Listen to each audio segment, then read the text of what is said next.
नमस्कार प्यारे साथियों। आज की जो हमारी क्लास का आरंभ होने जा रहा है, वो पाषाण काल के अंतिम चरण पर केंद्रित होने जा रहा है। जैसा कि आप सभी जानते हैं कि पाषाण काल का अंतिम चरण क्या था? नवपाषाण काल। जिसके साथ ही जो है एक नया दौर शुरू होता है। नवपाषाण काल की बात करें तो हमने देखा कि किस प्रकार मनुष्य का जो जीवन था, वो 25 लाख साल तक लगातार पाषाण उपकरणों के साथ चलता रहा। लेकिन ये वो युग था जहां पे आकर अंतिम रूप से पाषाणों का प्रयोग अंतिम रूप से बंद हो जाता है, इस युग की समाप्ति के साथ ही। यदि हम बात करें कि नवपाषाण काल क्या था और कैसे ये जो सभ्यताएं बाद में भारत में पनपी, जैसे कि ताम्रपाषाण सभ्यताएं, जैसे कि सिंधु घाटी सभ्यता, उसकी जो पृष्ठभूमि थी वो इसी नवपाषाण काल से बनने लगी थी। यदि आप नवपाषाण काल को देखेंगे, न्यूलिथिक, हमारा टॉपिक रहेगा नवपाषाण काल।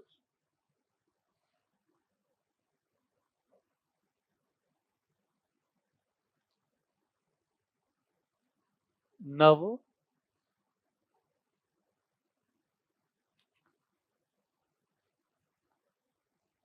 नव पाषाण काल, इसको इंग्लिश में क्या कहते हैं? Neolithic as.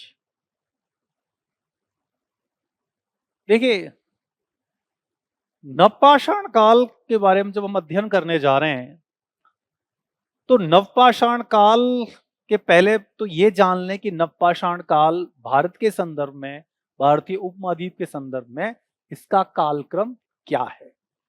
तो सबसे पहले वही बात जो हम स्टार्ट करते हैं कि कालक्रम क्या है।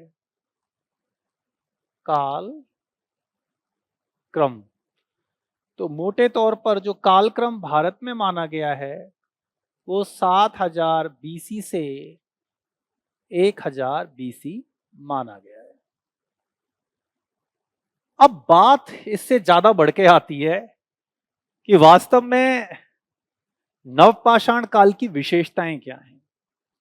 कैसे नवपाषाण काल मध्य पाषाण काल या इससे पहले के जो पाषाण काल से उनसे अलग हो जाता है।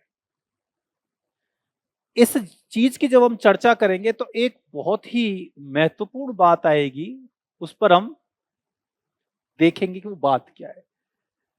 लेकिन यहां पर एक चीज, एक क्वेश्चन आ गया दिमाग में कि आपसे बात की जाए कि न्यूलिथिक शब्द का प्रयोग सबसे पहले किसने किया था, तो आप क्या बताएंगे? देखिए, न्यूलिथिक या नवपाषाण शब्द का प्रयोग सबसे पहले किसने किया था? जॉन लुबाक ने। जब उसने पाषाण काल का विभाजन केवल दो भागों में किया था, पुरापाषाण काल और नवपाषाण काल। फिर हार्डर वेस्ट्रॉप बीच का एक काल ले आए, मध्य पाषाण काल। तो जॉन लुबाक ने कब किया था बेटा? 1865 ईस्वी में। पुस्तक क्या थी इसकी?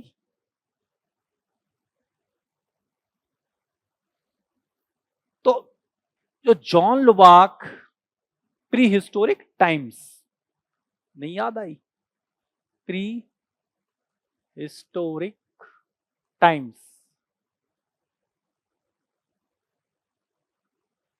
तो ये जॉन लोबाक थे जिन्होंने इस न्यूलिथिक शब्द का इस्तेमाल किया। लेकिन जब हम मैं बात कर रहा हूं कि कैसे नवपाषाण काल अपने से पूर्व के कालों से भिन्न है, तो यहां पर एक बहुत बड़े आर्कियोलॉजिस्ट आएंगे जिसका अध्ययन हम आगे भी करेंगे। और ये आर्कियोलॉजिस्ट कौन थे? इनका नाम था Gordon Childe. Gordon Childe. Gordon Childe के बारे में आपको कई बार पढ़ने को मिलेगा। एक गॉर्डन चाइल्ड जो बात कहते हैं इसके विषय में, वो नवपाषाण को नवपाषाण क्रांति बोलते हैं। नवपाषाण क्रांति। नवपाषाण काल को नवपाषाण क्रांति, न्यूलिथिक रेवोल्यूशन का नाम देते हैं। आप कहेंगे सर इसी पाषाण के युग को क्रांति की संज्ञा कैसे दी जाती है? क्रांति का तो मतलब होता है आमूल-चूल परिवर्तन हो जाना, अचानक परिवर्तन हो जाना। लेकिन गॉर्डन चाइल्ड एक बुक लिखते हैं 1936 में, 1936 में, वो पुस्तक थी मैन मेक हिमसेल्फ।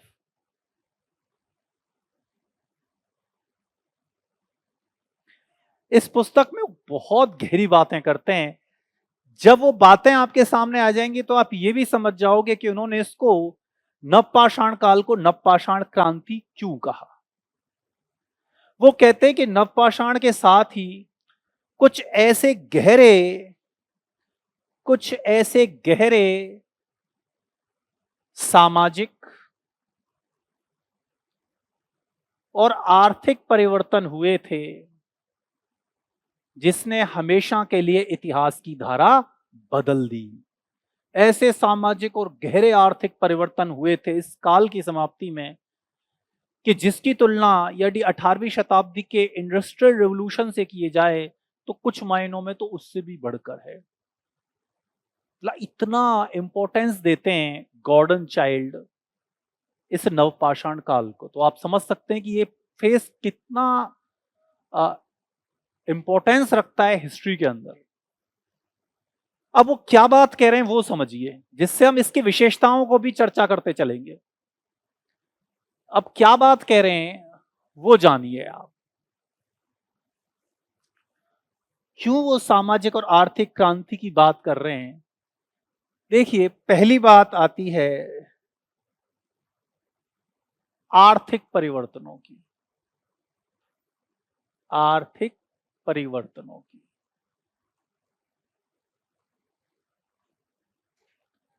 सबसे बड़ा जो परिवर्तन आया था वो था कृषि का आरंभ।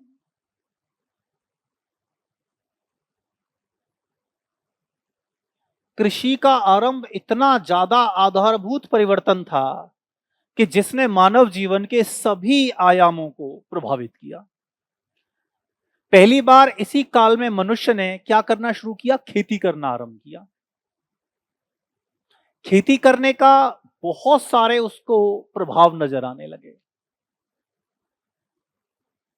कृषि के आगमन से क्या असर पड़ा? पहले तो असर समझ लीजिए जो इसी के प्रभाव हैं। कृषि का आगमन का पहला प्रभाव था स्थायी निवास, दूसरे शब्दों में कहें तो गांवों का उद्भव। कृषि का क्यों इतना महत्व था?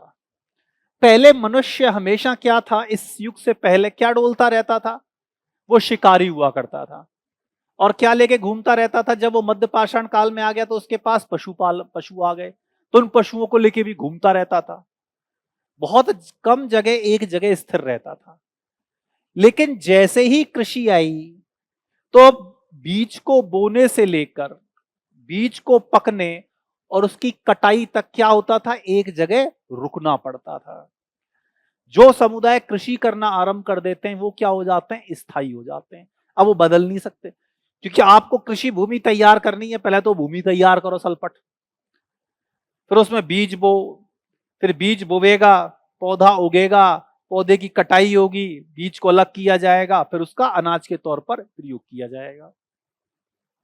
तो कम से कम लग गए ना 7-8 महीने।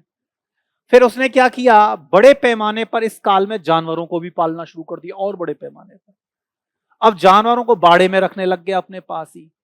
तो इसका परिणाम क्या हुआ? स्थायी निवास पहली बार कब बना? नवपाषाण काल में। और इसी वजह से हम देखेंगे कि मेहरगढ़ में, मेहदहा में पहली बार हमें ग्रामीण बस्तियां दिखाई देती हैं, जो पहले कभी नहीं थी। तो जो गांवों का ये दूसरा प्रभाव था, मैं आर्थिक परिवर्तन की बात कर रहा हूं, स्थायी निवास और गांवों का उद्भव हो गया।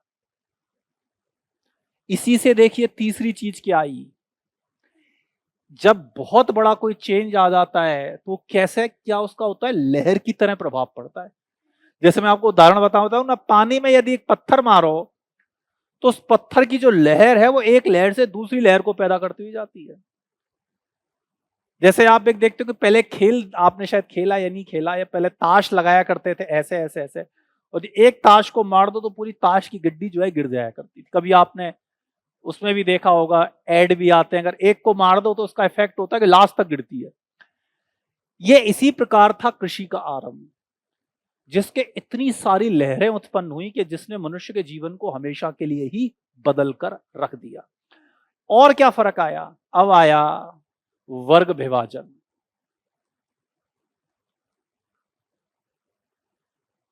ये इसका क्या था? सामाजिक परिणाम भी था और आर्थिक भी था। कैसे? देखिए देखिए क्या हुआ, जब मनुष्य शिकारी हुआ करता था, इधर से उधर घूमा करता था, तो वहां पर कोई वर्ग विभाजन नहीं था। वर्ग विभाजन का अर्थात काम के आधार पर सदस्यों का विभाजन। सभी लोग शिकार करते थे, सभी सभी लोग बच्चों को पाला करते थे, हालांकि उसमें महिलाओं की भूमिका ज्यादा थी।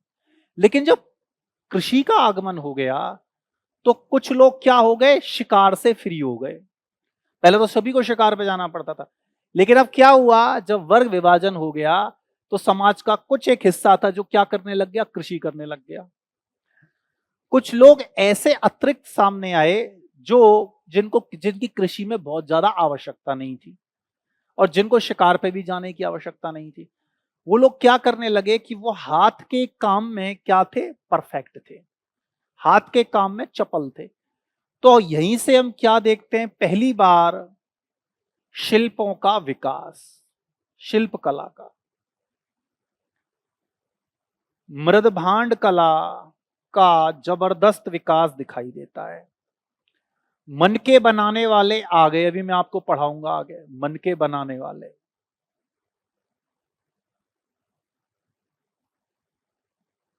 जो पहले नहीं थे इतिहास में। क्यों? क्योंकि अब क्या हुआ? फ्री हो गए लोग, अब सबको शिकार पे जाने की आवश्यकता नहीं है। क्यों? लोग एक जगह बस गए, एक जगह बसने से उनके पास अतिरिक्त टाइम होने लगा, तो उसका प्रयोग किस में करने लगे? अपनी गतिविधियों में करने लगे। कुछ लोग मृदभांड बनाने लग गए, कुछ लोग शिल्प कला करने लग गए, कुछ लोग मनके, मनके का मतलब समझ रहे हो? अभी दिखाऊंगा वैसे तो आपको मन का भी थोड़ी देर में। बीट्स बोलते हैं, जैसे आप देखते हैं ना अपने गले में माला पहनते हैं, उसको छेद देते हैं पत्थर को। या अब तो कम हो गया है, पहले हमारे जो गाय भैंसे थी उनके गले में भी पड़ी रहती थी, आजकल तो प्लास्टिक की चल गई हैं, वो नीली पीली ऐसे, पहले तो पत्थर की भी रहती थी। वो क्या कहते हैं? बीड्स बोलते हैं, मन के। शिल्प कलाओं का आगमन हो गया। क्या था? ये आर्थिक परिवर्तन था। और इंपॉर्टेंट फर्क देखिए, यहीं से चौथा अंतर नजर आ रहा है, व्यापार वाणिज्य का आरंभ। पहली बार बड़े पैमाने पर जो व्यापार वाणिज्य आया वो इसी युग में आया, क्योंकि हमें मेहरगढ़ से कई ऐसी वस्तुओं के साक्ष्य मिलते हैं जो स्थानीय स्तर पर अनुपलब्ध थी, जैसे कि लैपिस लिजूली, जिसको कि लाजवर्द मणि बोला जाता है, जो कहां से लाई लाई जाती थी? अफगानिस्तान से। इसी प्रकार मेहरगढ़ में हमें क्या मिलते हैं? शंख और सीप मिलते हैं, जो कहां से लाए जाते थे? बलूचिस्तान के तट से। हमें फिरोजा के मन के मिलते हैं, जो वहां थे ही नहीं, कहां से लाए जाते थे? ईरान से। इससे क्या पता चल रहा था? कि लोगों ने क्या करना शुरू कर दिया था? ट्रेड करना शुरू कर दिया था, व्यापार करना शुरू कर दिया था चीजों का। तो इतिहास में जो पहली बार व्यापार और वाणिज्य की संकल्पना आती है, लेकिन ये व्यापार वाणिज्य सिक्कों पे नहीं होता था, किस पे? वस्तु विनिमय पे। तेरे को क्या जरूरत है साहब? मेरे को तो तुम्हारा गले का हार बहुत अच्छा लग रहा है, तू मेरे को दे। तेरे पास क्या चीज है? मेरे पास बकरी है, चल ठीक है, तू मेरी 2 बकरी ले ले और ये गले का हार मुझे दे दे। कैसे होता था? वस्तु विनिमय के आधार पर। सिक्के तो थे नहीं, तो वस्तुओं के अदला बदली के आधार पर क्या होता था? व्यापार वाणिज्य होता था। तो ये कैसे आया? ऐसे ही आया कि जब इस समुदाय स्थायी रूप से एक जगह बस गए तो उनकी क्या होने लगी? रुचियां बढ़ने लगी। अब जब एक जगह बैठ गए तो पहले तो घूमते ही रहते थे, अब सारा दिन ही शिकार में निकल जाता था, लेकिन अब तो क्या है? कृषि आ गई।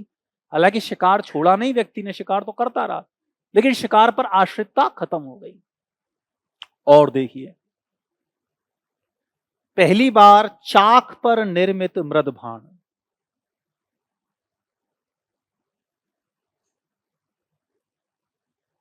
पहली बार चाक पर निर्मित मृदभाण इसी काल में हुए। मृदभाण की मृदभाणों की आवश्यकता क्यों पड़ी इंसान को?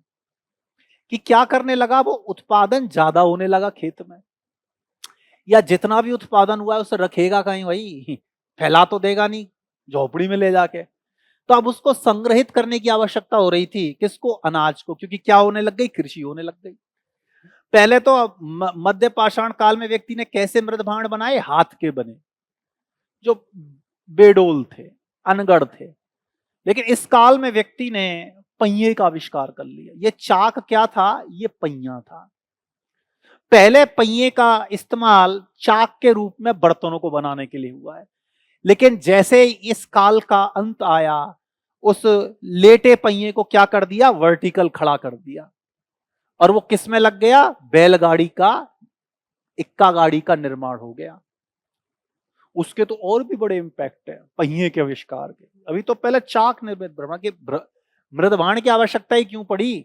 आवश्यकता इसलिए पड़ी कि अनाज पैदा होने लग गया। अनाज को रखोगे कहां? खराब हो जाएगा खुले में। तो क्या करते थे?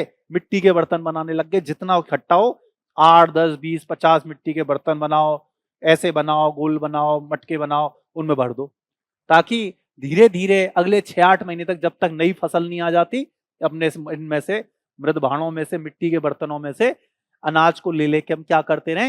यूज करते रहे। अर्थात जो आधुनिक जीवन की विशेषताएं हैं वो कहां दिखाई देने लगती हैं हमें? इस नवपाषाण काल में।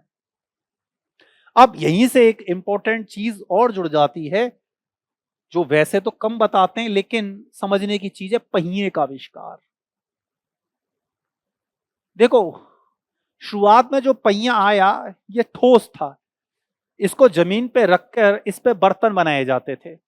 लेकिन नवपाषाण के अंत होते होते व्यक्ति ने इस बात को सीखा कि यार, अगर इसको ऐसे खड़ा करके मार दें तो ये तो बड़ी लंबी दूरी तक जाता है। आप शायद खेले हो, जो नहीं खेले, आपने तो खेल ही नहीं खेले। जब हम छोटे थे तो क्या करते थे? साइकिल होती थी, साइकिल की जो वो होती थी ना रिम, उस रिम को दौड़ाए डोलते थे। और आप तो नहीं खेले होंगे, लेकिन आपके फादर 100% खेले होंगे। गांव में ऐसे करते थे, एक डंडा रहता था, उसमें मारते रहते, चल चल चल चल, और उसको देखते थे कितनी दूर जा सकती है तेरी रिम, और मेरी रिम कितनी दूर, जो रिम बेकार हो जाती थी साइकिलों की, उससे खेलते थे।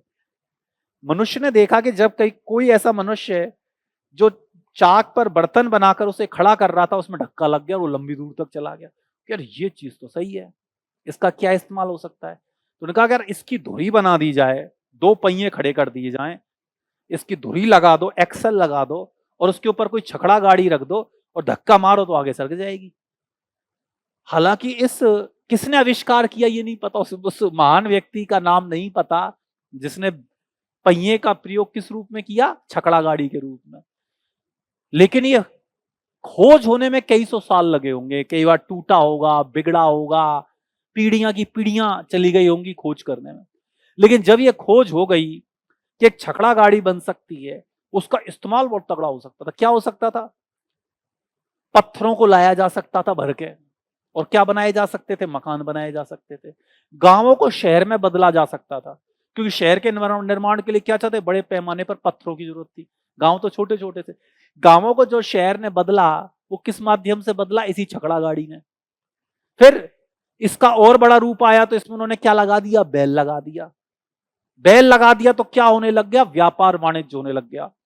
और जब से नवपाषाण काल के अंत से और 20वीं शताब्दी के अर्ध हिस्से तक, 20वीं शताब्दी के भी शुरुआत तक, हजारों साल तक बैलगाड़ियों से ही व्यापार होता रहा। यदि आप अपने पूर्वजों से पूछें, अब कोई बचा हो गांव में कोई 80-90 साल का व्यक्ति, तो वो बताएगा कि उनके बुजुर्ग बताते थे कि जितना भी ट्रेड होता था ना, वो किससे होता था? बैलगाड़ियों से। हमारी दादी हमको बताया करती थी। ट्रेनें तो चलती थी, लेकिन ट्रेन से काम नहीं चलता था। ये आजकल के ट्रक फ्रक तो थे नहीं 60, 70, 80 साल पहले। तो किससे होती थी? बैलगाड़ियों से ढुलाई होती थी। बैलगाड़ियां यहां से चलती थी, 100-100, 200-200, 500-500 बैलगाड़ियां। उनमें क्या भरा रहता था? जहां अगर यूपी में जा रहा है तो वहां से आ रहा है गुड़, शक्कर भर के आ रही है। इधर से जा रहा है तो क्या जाता था, सरसों का तेल हमारे इलाकों से, ये सरसों का तेल असम तक जाता था, किससे, बैलगाड़ियों से भर भर के। और 6-6 8-8 महीने जो कोचवान होते तो चलते रहते थे, यहां से जाते थे, फिर उधर से फिर दूसरा सामान लेके आते थे, जैसे आज ट्रक जाते हैं। तो ये उसी दौर का ये आविष्कार है। शुरुआत में पहिया ठोस बना, आरा वाला पहिया जब आरे आए, जब आया, पहले पहिया ठोस था। जैसे क्या होता है ठोस किसका, ये जो चाक का पहिया होता है। लेकिन बाद में इंसान ने लगाया कि यार इसमें यदि आरे लगा दिए जाएं तो ये इसका एक तो वजन हल्का हो जाएगा, और इसको खींचना भी बैल के लिए आसान हो जाएगा, वजन ढाल हो सकते हो, और हल्का हो जाएगा। तो उसने इसका और ज्यादा आरा वाला पहिया, जिसमें स्पोक्स व्हील जिसे कहते हैं, स्पोक लगे रहते हैं, वो जैसे हमारी आजकल की मोटरसाइकिल की रिमें हैं, तो इस तरह का ये बाद में आया है। लेकिन ये शुरुआत कहां से होती है, ये नवपाषाण काल से हमारे सामने सारे परिवर्तन आने लगते हैं। अगर ये परिवर्तन नहीं होते तो आज की सोसाइटी भी नहीं होती। आज भी हम कैसे जी रहे होते, तेरे को पकड़ कर मैं खा रहा होता, तू मेरे को पकड़ कर खा रहा होता, है ना, और हम कहीं आराम से बैठे होते, आज क्लास नहीं चल रही होती है। तो इंसान आज जो यहाँ है वो इसी विकास का परिणाम है। जो इंसान में जो उसने होमोसेपियंस ने अपना दिमाग लगाया कि, और इन खोजों को करने में इनके खोजकर्ताओं का नाम भी नहीं पता किसने खोजा, क्योंकि अलिखित इतिहास है, इसकी कोई लिपि तो थी नहीं, पता ही नहीं किसने किया है। लेकिन वो जिसने भी किए होंगे वो बड़े महान विद्वान होंगे जिन्होंने ये चीजें खोज करी। जिसने पहली बार छेद किया होगा पत्थर में, वो कितना बड़ा काम किया होगा, पत्थर को छेद के उसमें से तार निकाल दो, है ना। तो ये जो पहले जो काम हुए हैं, जब कोई मशीन नहीं थी, कुछ भी नहीं था, कैसे करते थे वो, क्या बड़ा उनकी सोच कितनी जबरदस्त रही होगी। तो ये क्या है, ये सारे किसके परिणाम है, इस सामाजिक आर्थिक क्रांति के। तभी इसको क्या कहा गॉर्डन वी चाइल्ड ने कि ये क्या है, नवपाषाण काल नहीं है, ये तो नवपाषाण क्रांति है भैया। पहले का कोई सा युग इसकी मुकाबला ही नहीं कर सकता। तो ये हमारे लिए इसको समझना बहुत ज्यादा इंपॉर्टेंट हो जाता है।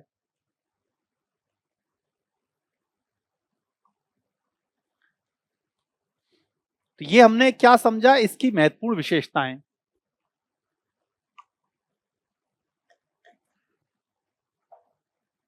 अब इंसान केवल यहीं तक सीमित नहीं रहा, देखो अब इस युग के हथियार देखिए आप, औजार सॉरी, ये बिल्कुल चिकने औजार हैं।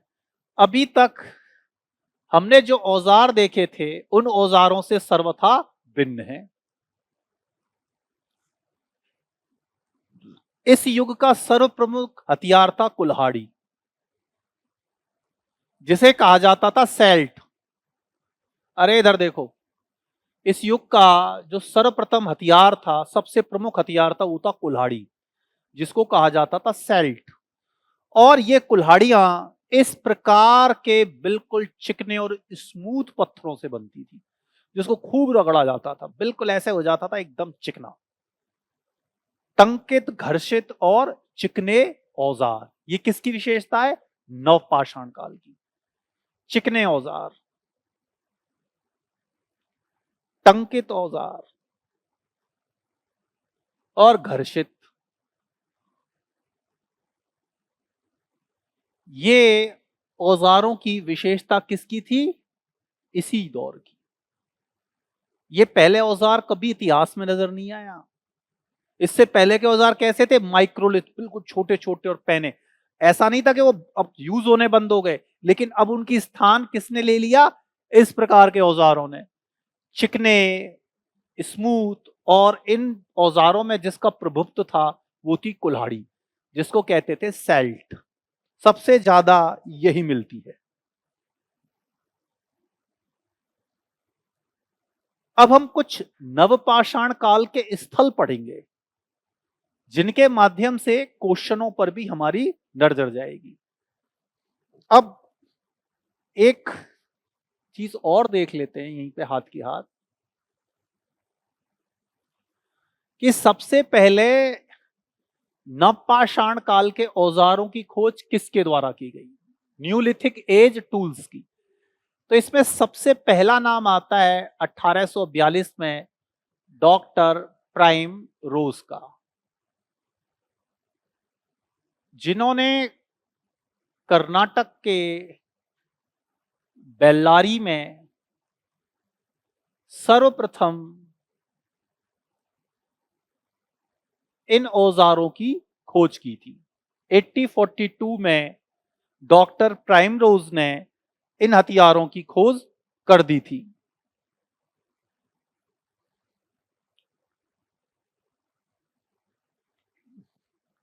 अब इसी प्रकार यदि उत्तर भारत की बात की जाए तो 1860 में ला मूसे रियर, हसना मत, ने उत्तर प्रदेश में टॉन्स नदी की घाटी में इस प्रकार के चिकने औजारों की खोज कर दी नवपाषाण काल की। जिस स्थल पर डॉक्टर प्राइम रोज ने खोज करी थी उसका नाम था लिंगू सुरम। तो ऊट पटांग नाम है, देखो साउथ इंडिया के, हंसना मना है। आप हंसोगे तो आ जाएंगे कर्नाटक वासी यहाँ पे कि आप हंसे कैसे, हमारे शहरों के नाम पे ऐसे ही रहते हैं हमारे। तो ये क्या है, ये दो इंपॉर्टेंट फैक्ट्स हैं उत्तर और दक्षिण भारत के संदर्भ में, नवपाषाण औजारों की खोज के संदर्भ में। अब हम आगे चलते हैं। कहां आगे चलते हैं? आगे नहीं, सिलेबस में आगे चलते हैं। लिख लिया?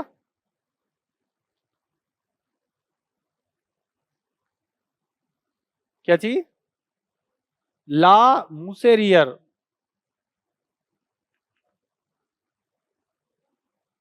लिंगुसुरम, लिंगुसुरम।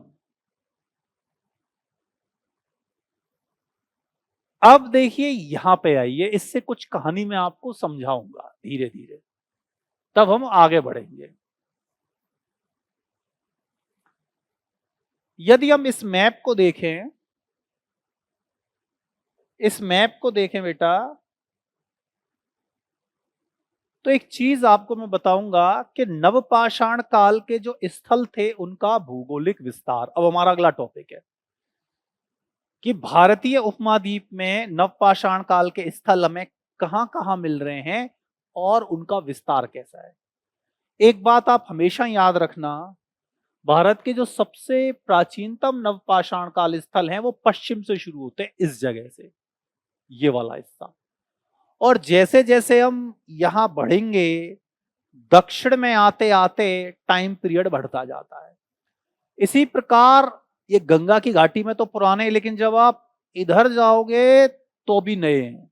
नए का मतलब समझ लीजिए, जब मैंने आपको बताया था कि नवपाषाण काल का समय क्या है, 7000 बीसी से 1000 बीसी तक, मोटे तौर पर यह भारत के नवपाषाण कालीन स्थलों का समय है। जो ये पश्चिम के स्थल है ना, ये सबसे ज्यादा प्राचीन है, और ये गंगा की घाटी के ये वाले इलाके सबसे ज्यादा प्राचीन है, जो मोटे तौर पर 7000 ईसा पूर्व या 8000 ईसा पूर्व के हैं। लेकिन ये वाले स्थल है ना दक्षिण भारत के, यहां पर नवपाषाण काल का आरंभ लगभग 3000 ईसा पूर्व में होता है। जब यहां पे सिंधु घाटी सभ्यता आ जाती है ना, तो यहां नवपाषाण काल शुरू होता है। देखो इस बात को याद रखना, मैंने आपको पहले भी बताया था कि प्राचीन काल में सभ्यता संस्कृतियों का विस्तार बहुत धीरे धीरे होता था। सभ्यता और संस्कृतियां इधर से निकलती थी और धीरे धीरे क्या थी, वो विस्तार करती हुई जाती थी। इसी प्रकार जब हम पूर्वोत्तर के आपको स्थल बताऊंगा, मरकंडोला, गोलाई बासन, दाऊजोली हेडिंग, मरकंडोला, सारू तारू, ये क्वेश्चन पूछे जाते हैं नेट में और आते हैं बहुत अच्छे क्वेश्चन। इन जो ऊट पटांग नाम है ना, उनको ज्यादा अच्छी तरह से याद रखना, पूछता है। तो यहां पर आते आते नवपाषाण काल कब पहुंचता है? 1500 ईसा पूर्व, 2000 ईसा पूर्व। जब यहाँ पे सिंधु घाटी सभ्यता खत्म भी हो जाती है तो यहाँ नवपाषाण काल ही चल रहा होता है। वहां नवपाषाण काल बहुत पहले खत्म हो गया, उसके बाद सिंधु घाटी सभ्यता आ गई, फिर ताम्रपाषाण सभ्यता आ गई, और यहाँ अभी भी नवपाषाण काल चल रहा है। जबकि नवपाषाण काल क्या है? बाद का समय। नवपाषाण के बाद में तो फिर सिंधु घाटी सभ्यता आती है भारतीय के हिसाब से, ताम्रपाषाण सभ्यताएं आती हैं। अर्थात एक ही समय में भारत में जब यहां सिंधु घाटी सभ्यता चल रही थी, तो यहां पर क्या चल रहे थे? नवपाषाण काल चल रहा था। तो ये चीज है, इसलिए हम कहते हैं कि सभ्यताओं का जो विकास क्रम है ना, एक ही देश में, क्योंकि हमारा देश बहुत विशाल है, कोई छोटा तो है नहीं इतना सा। कहां मेहरगढ़, कहां अफगानिस्तान के बॉर्डर, और कहां साउथ इंडिया। आज भी जाओगे तो अगर अब गाड़ी और घोड़े नहीं हो तो पहुंचने में सैकड़ों दिन लग जाएं। और उस जमाने में जब आदि मानव था, ना तो कोई साधन था, पूरे जंगलात के इलाके थे, ना कोई घोड़ा गाड़ी थी, तो विचारों का जो प्रवाह, संस्कृति का विस्तार होने में सैकड़ों हजारों साल लग जाते थे। विचारों को धीरे धीरे पहुंचते थे। कभी 50, 100, 200 साल में कोई एक बात पहुंच गई, अगले 500 साल में कोई दूसरी बात पहुंच गई। क्योंकि क्या नहीं थे? परिवहन और आवागमन के साधन ही नहीं थे। ये पूरा इलाका क्या था? जंगलात का। कोई सड़कें थोड़ी थी इस जमाने में। नवपाषाण, ये तो जब सिंधु घाटी सभ्यता आ गई तब रोडों का निर्माण शुरू हुआ, रोड बनने लग गई कच्ची। लेकिन ये पूरा इलाका तो क्या था? जंगलात का इलाका था। कोई सभ्यता, संस्कृति, कोई राज्य रूपी संस्था थोड़ी थी। तो विचार कैसे फैलते थे? व्यापार के माध्यम से, कि कोई व्यापारी इधर आया जिसको यहाँ की चीज चाहिए थी, यहाँ का व्यापारी यहाँ गया, तो धीरे धीरे विचार जो थे फैलते थे। इसलिए हम देखते हैं कि पाषाणकालीन संस्कृतियों के विस्तार होने में लंबा समय लगता है उनको। लेकिन आज देख लीजिए, यदि चाइना में कोई चीज डेवलप हुई है, या यूएसए में हुई है कोई साइंस टेक्नोलॉजी में, या कोई चिकित्सा के क्षेत्र में नई खोज हुई है, साल 2 साल में देख लो इंडिया में भी आ जाती है। क्योंकि क्या है ये, यहाँ विचारों का आवा प्रवाह कितना फास्ट होता है। लेकिन यहाँ तो विचार आ ही नहीं पा रहे थे कहीं से भी। कोई ना तो राज्य रूपी संस्था थी, ना कोई सड़कें थी, ना कोई आवागमन के साधन थे। तो जैसे धीरे धीरे पहुंचता, तो हजारों साल लग गए यहाँ की संस्कृति को यहाँ पहुंचने में। इसलिए जब मैं आपको दक्षिण भारत की संस्कृति पढ़ाऊंगा तो उसकी बहुत सारी विशेषताएं इनसे अलग हैं। भारत के हर नवपाषाण काल के जो कुछ विशेषताएं तो समान है। देखो, एक चीज और इंपॉर्टेंट है, इनकी कुछ विशेषताएं तो समान मिलेंगी कि कैसे चिकने औजार का इस्तेमाल करेंगे, लेकिन दक्षिण भारत की कुछ अपनी अलग विशेषताएं हैं, पूर्वोत्तर की अपनी अलग विशेषताएं हैं, ये जो कश्मीर के स्थल हैं इनकी कुछ अलग विशेषताएं हैं, और इन स्थलों की अलग विशेषताएं हैं, सारे नवपाषाण काल के। लेकिन डिफरेंस क्यों है कि एक तो ज्योग्राफी अलग अलग है, और दूसरा सभ्यता का जो विस्तार हो रहा है उसको होने में क्या लग रहे हैं? हजारों साल लग रहे हैं। तो वक्त के साथ क्या है, चीजें बदल गई हैं। और जब कोई चीज उत्तर की इतने दूर आ रही है तो उसमें क्या हुआ? बदलाव हो गया। अभी हम आगे देखेंगे। तो ये क्या है? ये भारत की ज्योग्राफी से आप समझ सकते हो कि क्यों नवपाषाण के विचारों को यहाँ पे और ये सुदूर उत्तर में और सुदूर दक्षिण में पहुंचने में इतना लंबा समय लगा। समझ गए? आज के बाद यदि कोई आपसे पूछ ले कि इतना क्यों लगा, तो आप बता सकते हो कि सर परिवहन के साधन नहीं थे, राज्य रूपी कोई संस्था नहीं थी, व्यापार वाणिज्य होता था वो बहुत धीमी गति से होता था, व्यापार वाणिज्य का कोई विकास नहीं था। इसलिए इन विचारों को और विचारों के माध्यम से जो तकनीकी खोज थी उनको पहुंचने में बहुत लंबा टाइम लगा है। जो यहाँ कृषि 7000 ईसा पूर्व में होने लग गई थी, वो यहाँ 1000, 1500, 1000 ईसा पूर्व में आने लगी है। उससे पहले होती ही नहीं थी खेती। ये क्या है? ये जब तक आप इस कॉन्सेप्ट को नहीं समझेंगे तब तक आपके चीज में ये दिमाग में घूमती रहेगी, यार ये क्या मतलब है। अभी मैं थोड़े दिन बाद जब आपको पढ़ाना शुरू कर दूंगा सिंधु घाटी सभ्यता, तो सिंधु घाटी सभ्यता केवल कहां खत्म हो जाती है? इस इलाके में। ये इलाका जो है मोटे तौर पर ये सिंधु घाटी, ये सभ्यता का इलाका है, जिसमें इतनी सारे शानदार नगर आ जाते हैं, हड़प्पा और मोहनजोदड़ो हैं, और लगभग 1800 ईसा पूर्व तक आते आते समाप्त हो जाते हैं। और यहाँ पे क्या है, उस वक्त नवपाषाण काल चल रहा है, आदमी अभी भी। और ये लोग कहाँ हैं? विदेशों से संपर्क कर लिया है, बड़े बड़े शानदार मकान बना लिए, नालियां खोद दी। यहाँ पता ही नहीं क्या है, ये जानते ही नहीं थे इनको, इन लोगों का मतलब ही नहीं था यहाँ। तो एक ही देश में एक ही समय पर अलग अलग संस्कृतियां हैं। देखो, सिंधु घाटी सभ्यता केवल यहीं की संस्कृति थी, यहाँ की नहीं थी। यहाँ तो इस वक्त क्या चल रहा है? नवपाषाण काल चल रहा है। लोग पुराने हिसाब से जी रहे हैं। उनको पता ही नहीं है कि यहाँ पर शहर होते हैं सिंधु घाटी सभ्यता में, इतने शानदार शहर जो आज जैसे शहर नहीं मिले, इतनी चौड़ी चौड़ी रोडें हैं, नालियां बनी हुई हैं, इनको पता ही नहीं था। क्योंकि यहाँ से जो विचार नवपाषाण काल के चल रहे थे उनको यहाँ आने में 1000 साल लग गए, और जब नगरीकरण की बात पहुंची तो ईसा की शताब्दियां आ गई। जब संगम युग आया, जब यहाँ नगर बसे, जबकि यहाँ नगर बसे तो उससे पहले 2500 साल पहले बच चुके थे। देख रहे हो आप, इतिहास में चीजें बहुत ज्यादा मायने रखती हैं विचारों के आभाव प्रभाव पर। और विचारों का आभाव प्रभाव जब तक नहीं हो सकता जब तक कि संचार नहीं हो, जब तक कि कांटेक्ट नहीं हो। यदि हम विदेशों से अपना नाता तोड़ लें, चाइना से तोड़ दें, यूएसए से तोड़ दें, फेसबुक नहीं चलाएं, व्हाट्सएप नहीं करें, विदेश वो हमारे यहाँ नहीं जाएं, हमें क्या पता वहां क्या हो रहा है। हमारी प्रगति रुक जाएगी। प्रगति किसी भी कौम की, किसी भी भाषा की, किसी भी संस्कृति की वो तभी होती है जब आप अपने दिमाग को खुला रखते हैं, दूसरे के विचारों को स्वीकार करते हैं। जो अपने पास नहीं है दूसरे से सीख लो और उसको फिर मॉडिफाई करके आगे बढ़ा दो, तो अपना विकास हो जाएगा। तो ये चीजें जो है इतिहास हमको सिखाता है, और जब तक हम ये एक अपनी सोच में नहीं लाएंगे ना, तब तक इतिहास को समझना बड़ा टफ चीज होती है। तो ये दृष्टिकोण हमको विकसित करना है जो इनको समझ के आता है कि कैसे सभ्यता और संस्कृति का विकास हो रहा है, क्यों नहीं हो पा रहा है। तो ये एक इंपॉर्टेंट। अब ये तो मैंने आपको चीज बता दी यहां से, जो आपको एक कॉन्सेप्ट की चीजें थी। अब एक और इंपॉर्टेंट है, अब देखो स्थलों का चर्चा करना शुरू करेंगे। जो सबसे इंपॉर्टेंट स्थल है इस पूरे इलाके में, इसका नाम है मेहरगढ़। हालांकि नोट्स में बहुत सारे स्थल दे रखे हैं, क्योंकि आजकल क्या करने लग गया है कि मेहरगढ़ के भी और 6 नाम है, और पूछेगा और कौन कौन से स्थल है। स्वात वैली की अभी हम कई सारी चर्चाएं करेंगे, स्वात वैली की, यहाँ की। अब सबसे पहला जो स्थल जिस पर हम चर्चा कर रहे हैं, जहां से सामान्यतः माना जाता है कि भारत में नवपाषाण संस्कृति का आरंभ हुआ, वो कौन सा था? मेहरगढ़। तो अब मेहरगढ़ आ जाओ, चलो भाई मेहरगढ़ चलते हैं। चलो भैया मेहरगढ़, ये आ गए मेहरगढ़। ये देखिए मेहरगढ़ से जो खुदाइयां हुई हैं उसमें ये संरचनाएं निकली हैं, नवपाषाण कालीन मिट्टी के मकान।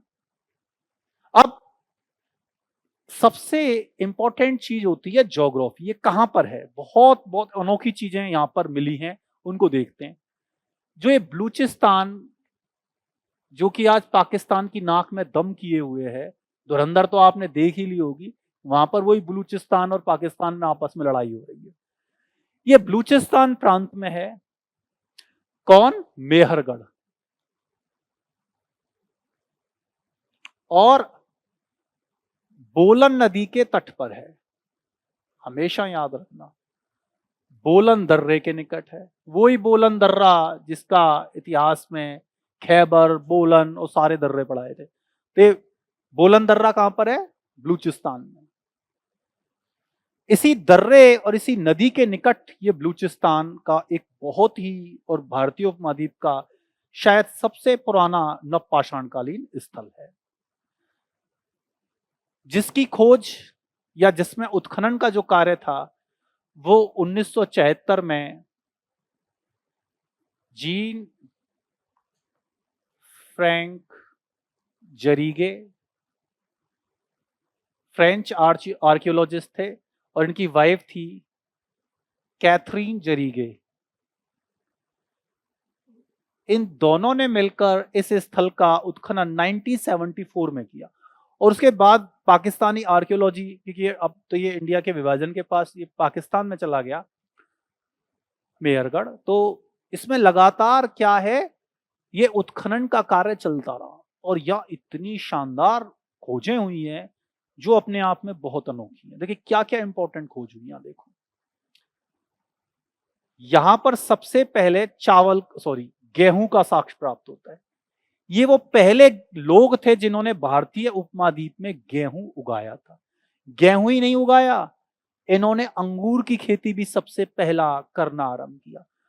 अंगूर की खेती नहीं करी, सबसे पहले कपास का उत्पादन भी इन्होंने ही शुरू किया। भारतीय उपमहाद्वीप में सबसे पहले तांबे का साक्ष्य भी यहीं से प्राप्त होता है। किसका? तांबे का। हालांकि ये क्या है? एक नवपाषाणकालीन स्थल है, मगर यहां से तांबे के बहुत सारे टुकड़े प्राप्त हुए इस चरण में नवपाषाण। ये क्या है? इसको अनोखा बना देता है कि नवपाषाण काल का स्थल होते हुए भी तांबा मिल रहा है यहाँ पे, जो किसकी विशेषता है? ताम्रपाषाण संस्कृतियों की।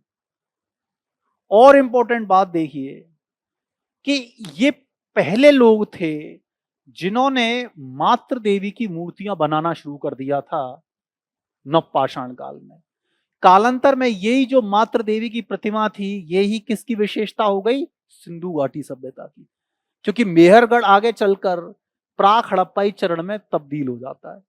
जब हम देखते हैं ना हड़प्पा संस्कृति में मातृ देवी की मूर्तियां, तो मातृ देवी का जो उत्सव होता है ना, उसको कहां से प्रेरणा मिली? तो इसी मेहरगढ़ की इन मूर्तियों से मिली है, जो मेहरगढ़ वासी बनाया करते थे। तो मातृ देवी की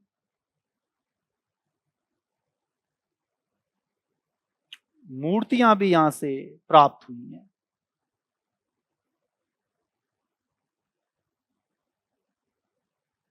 ये भी महत्वपूर्ण बात है।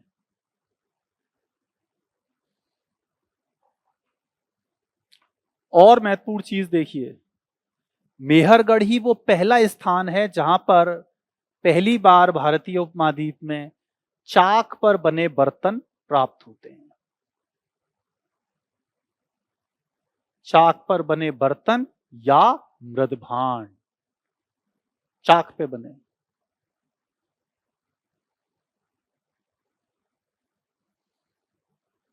इसलिए मेहरगढ़ का इतना ज्यादा महत्व है कि भारतीय उपमहाद्वीप में ये केवल कृषि का ही आरंभ नहीं कर रहा है, गेहूं की खेती ही नहीं कर रहा है, अंगूर की खेती भी कर रहा है, सबसे पहले कपास भी बो रहा है। कपास जैसी पैदा होने लगी, इससे आगे चलकर क्या होने लगा? सूती वस्त्रों का निर्माण शुरुआत हो गई। अगर कपास नहीं बोई जाती तो सूती कपड़े कहां से आते? तो कपास की शुरुआत भी कहां से होती है? इसी मेहरगढ़ से। यहीं पर पहले तांबे के साक्ष्य प्राप्त होते हैं। यहीं पर पहले हमें मातृ देवी की मूर्तियां मिलने लग जाती हैं, बहुत ही अच्छी बनी हुई, जिनसे प्रेरणा कालांतर में आगे चलकर हड़प्पा सभ्यता या इसी क्षेत्र में तो सिंधु घाटी सभ्यता पनपी थी सबसे पहले, तो उन्होंने इसी से प्रेरणा ग्रहण कर ली। अभी तो रुक तो जा, अरे मेरी बच्चा रुक तो सही, तो तसल्ली भागती बहुत है तू। चाक पे बने बर्तन भी यहीं से प्राप्त होते हैं। अब ये यहीं पे नहीं रुके, देखो इनकी और उपलब्धियां देखो। अब देखो ये, हालांकि ये जो मैं फोटो दिखा रहा हूं ये तो हड़प्पा सभ्यता के बीट्स हैं, लेकिन उससे आपको समझाने के लिए बोला है। ये इस प्रकार के हड़प्पा वासी बनाया करते थे और इन्हीं से मिलते। ये परंपरा किसने स्टैब्लिश की थी? मेहरगढ़ वालों ने। मेहरगढ़ में सबसे पहले हमें मनके के साक्ष्य प्राप्त होते हैं, मनके बनाने के, अर्थात एक शिल्प विकसित हो चुका था मेहरगढ़ में, जो क्या कर बनाया करता था? मनके। और मनके भी किससे बने हैं? फिरोजा से। हर तरह से बने हैं, मिट्टी के मनके भी मिले हैं। फिरोजा, फिरोजा पत्थर होता था बहुत बढ़िया, जो कहां से आता था? ईरान से। आप बलूचिस्तान के उधर पार देखोगे तो क्या शुरू हो जाता है? ईरान का क्षेत्र शुरू हो जाता है। और इसके कुछ मनके तो किससे बने हैं? लाजवर्द मणि से। लाजवर्द मणि देखिए लाजवर्द मणि, जिसको इंग्लिश में बोलते हैं, याद रखना नाम, लैपिस लिजुली। इससे जो मनका बनता था ना, वो इतना सुंदर होता था कि आप सोच भी नहीं सकते। कौन सा है लैपिस लिजुली? देखो ये है लैपिस लिजुली। ये पत्थर बिल्कुल नीले कलर का, कहां से निकलता था? बदख्शां से, अफगानिस्तान से। और इसकी इतनी डिमांड थी, आज भी इस पत्थर की बहुत डिमांड है। इससे इतनी सुंदर मनके बनते हैं, अगर गले में पहन लो तो चमकता है बुरी तरह से। तो इसके मनके भी थे। इससे क्या पता चल रहा है कि ये लोग क्या करने लग गए थे? ट्रेड करने लग गए थे। अदरवाइज ये तो थे ही नहीं बलूचिस्तान में।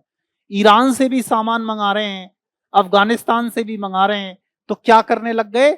सीमित स्तर पर व्यापार वाणिज्य करने लग गए।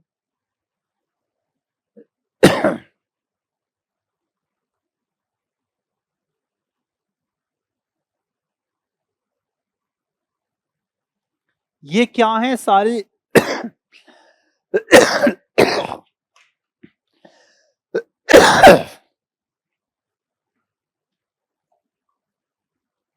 बलूचिस्तान की विशेषताएं।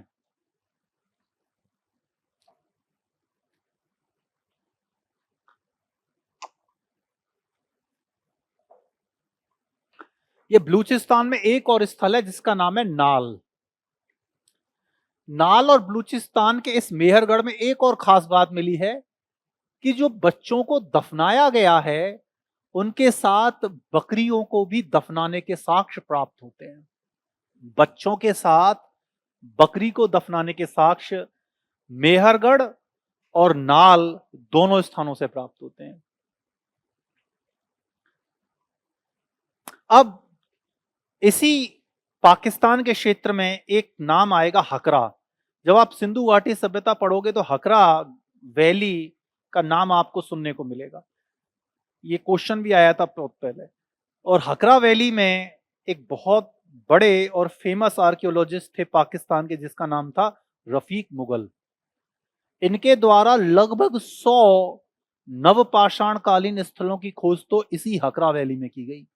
और हम देखते हैं कि बाद में जब हड़प्पा सभ्यता आई तब भी यहां से हकरा वैली से बहुत ज्यादा, या दूसरे शब्दों में कहें कि सबसे ज्यादा जो कोई स्थल प्राप्त होते हैं पाकिस्तान वाले पंजाब में, तो इसी हकरा वैली से प्राप्त होते हैं।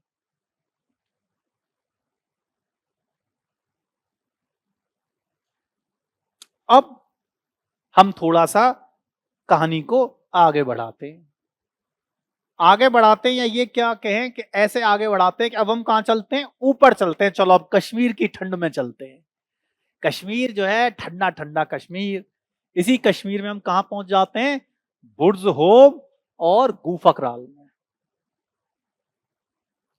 खूब नाम सुना है आपने बुर्ज होम और ये गुफकराल, ये वाला हिस्सा, और ये बुर्ज होम रहा बिल्कुल टॉप में कश्मीर के ऊपर, ठंडे इलाके बहुत। यहां कुछ ऐसी विशेषताएं सामने आई थी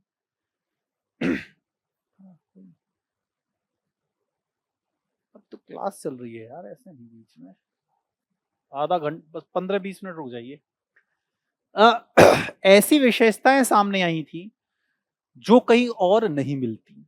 लेकिन हाँ चलो एक चीज और आ गई अभी दिमाग में, कई बार पढ़ाते पढ़ाते, चलो पहले इसको बता देता हूँ, बुर्ज होम और गुफकराल को। लेकिन मुझे याद दिला देना कि सर भूल मत जाना, एक बात कही थी आपने बताने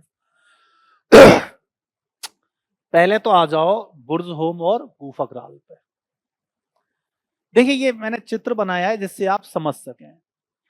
बुर्ज होम और गुफकराल, पहले तो बात करते हैं हम बुर्ज होम की, कि बुर्ज होम क्या था।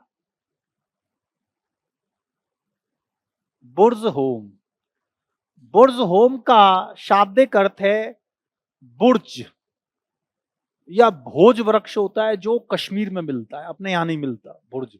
और इसका प्रयोग बाद में जब पांडुलिपियां लिखी जाती थी तो ये भोज वृक्ष पे लिखी जाती, तो बुर्ज या भोज उसी से बना। बुर्ज का घर, बुर्ज होम। हालांकि इसकी स्थल की खोज 1935 में किसके द्वारा की गई थी, येल केम्ब्रिज अभियान दल के दो प्रमुख व्यक्ति कौन से थे बेटा, डी टेरा और पीटरसन। जिन्होंने क्या किया था, वो नदी का जो भारत की निम्न पुरापाषाण कालीन संस्कृति है उत्तर भारत की, वो खोजी थी, सोहन संस्कृति। जब ये इस इलाके में घूम रहे थे तभी इन्होंने इस बुर्ज होम की खोज करी थी 1935 में, डी टेरा और टीटी पीटरसन, टीटी पीटरसन के द्वारा। लेकिन इसका उत्खनन बहुत बाद में जाके टी एन खजांची के द्वारा किया गया। अब तो ये नाम तो तुम्हें याद रहेगा, खजांची आ गया। टी एन खजांची के द्वारा 1960 के दशक में जाके यहां पर उत्खनन किया गया। और जब ये उत्खनन किया गया तो कुछ ऐसी आश्चर्यजनक चीज मिली जो उससे पहले भारत में कभी भी नहीं देखी गई थी। क्या था वो देखिए। बुर्ज होम से पहली चीज तो यहां पर ये गर्तावास आए थे। ये गर्तावास क्या थे, क्योंकि कश्मीर में ठंड बहुत ज्यादा पड़ती थी। यदि आप भी चले जाओ तो आज भी वहां पंखा नहीं चलता कश्मीर वैली में, इतनी ठंड है। ये लोग क्या करते थे कि इतना बर्फीला ठंडा, आज से अगर हम बात करें तो ऑलमोस्ट 5,500-6,000 साल पहले की बात कर रहे हैं, जब पृथ्वी और ज्यादा ठंडी थी। तो क्या था, लोग जमीन को खोद कर अंदर मकान बन के रहते थे। और ये मकान कैसे होते थे? अंडाकार। अंडाकार मतलब आपने अंडा खूब खाया है, आपको पता है कि अंडाकार कैसा होता है। अब झूठ मत बोलना है वगैरह, गुरु जी मैं तो खाया ही नहीं अंडा। मैं तो सर देखा भी नहीं है सर अंडा कैसा होता है अंडा। देखो ये ऐसा होता था अंडाकार। ये तो ऊपर का इसका दृश्य है। अंडाकार कैसा होता था? ऐसा। नीचे से तो मतलब चौड़ा होता था और जैसे से ऊपर आते थे सुकड़ जाता था, ताकि ऊपर से ठंड नहीं घुसे। और इसमें क्या लगा दिया करते थे? ये स्तंभ देखो ऐसे ऐसे बल्लियां खड़ी कर देते थे, खोदते जाते थे, बल्ली लगा देते जिससे वो ढह नहीं जाए। और इसको क्या ढक देते थे ऊपर से? पुआल से और फूस से। और ये चढ़ने के लिए क्या लगा देते थे? रस्सी। ये सॉरी ये क्या कहते हैं इसको? नसैनी। अपने यहाँ तो नसे, ये नसैनी देखो ये दिख रही। ये ऐसे बना देते थे और इसी के अंदर ही रहते थे। ये कश्मीर की अपनी विशेषता है और कहीं नहीं थी ये विशेषता। इस प्रकार के गर्तों में रहना, ये बुर्ज होम और गुफा दोनों से ये विशेषताएं प्राप्त हो रही हैं। और क्या खास बात थी गुफा की? ये देखो, ये गुफा में जब खुदाई की गई टीएन खजांची के द्वारा, तो एक बहुत ही महान व्यक्ति था।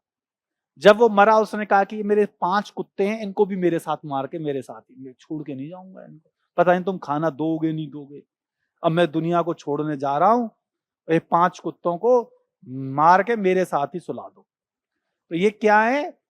बुर्ज होम का वो प्रसिद्ध साक्ष्य है जहां पर आदमी को किसके साथ दफनाया गया है? कुत्ते के साथ दफनाया गया है। तो ये वो साक्ष्य है। और क्या खास बात थी यहां पर कि यहां पर हमें सबसे पहले फसल काटने वाले हंसिए की प्राप्ति होती है। फसल काटने वाले हाशिए की, बुर्ज होम से। ये भी इसकी बहुत खास विशेषता है बुर्ज होम की।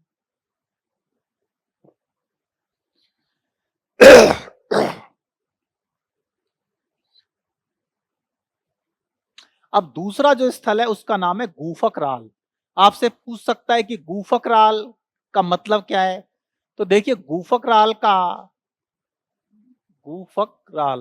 का मतलब है कुम्हार की गुफा।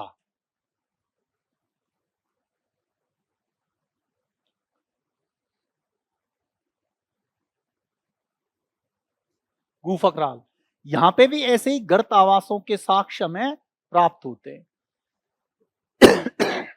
और यहां पर एक और महत्वपूर्ण बात है, चिकने मृदभांड तो प्राप्त हो ही रहे हैं, साथ ही साथ हड्डी के उपकरण बहुत प्राप्त हो रहे हैं, हड्डी से बने हुए, जैसे कि हिरण। यहां सुइयां मिली हैं हिरण की हड्डी से बनी हुई, जो किस काम आती थी? जो खाल वो पहनते थे, क्योंकि कपड़ा तो था नहीं, तो अब ठंड लगती तो क्या करते थे? हिरण की खाल पहन ली, बाघ की खाल पहन ली, जो जानवर मारा उसकी खा लेते थे, और जो बच जाता था तो खाल गर्म बहुत होती है, फिर उसको क्या करना? सीना शुरू कर दिया। तो ये क्या था? मानव के आरंभिक प्रयोग थे अपने आप को ठंड से बचाने के लिए। यहाँ ठंड बहुत पड़ती थी, इसलिए इन्होंने ये क्या चीज खोज ली? नई चीज खोज ली गुफकराल में, धरती को खोद कर गड्ढे बनाकर रहना। अब आपको तो फिर भूल जाओगे, कहोगे सर आपने तो कह रहे थे फिर आपने बताया नहीं हमें। एक और इंपॉर्टेंट चीज है, उसको देख लीजिए। ये कहीं यहां पर स्वात वैली है, ये कश्मीर से लगते इस इलाके में, यहां पर स्वात वैली। स्वात वैली की एक बहुत इंपॉर्टेंट खास बात है, उसको देख लीजिए हाथ की हाथ। ये कश्मीर से लगता हुआ इलाका है, स्वात वैली। शायद आप तो जब छोटे होंगे, एक बार जो पाकिस्तानी तालिबान है, जो टीटीपी के बोलते थे, उसके द्वारा स्वात वैली में शरिया को लागू कर दिया गया था। जब परवेश मुशर्रफ पीएम था तो उन्होंने पूरा कब्जा कर लिया था। इतना खूबसूरत जगह है ये स्वात वैली, जैसा कश्मीर जितना सुंदर है उतना ही सुंदर है। तो ये स्वात वैली की जो खास बात है वो क्या है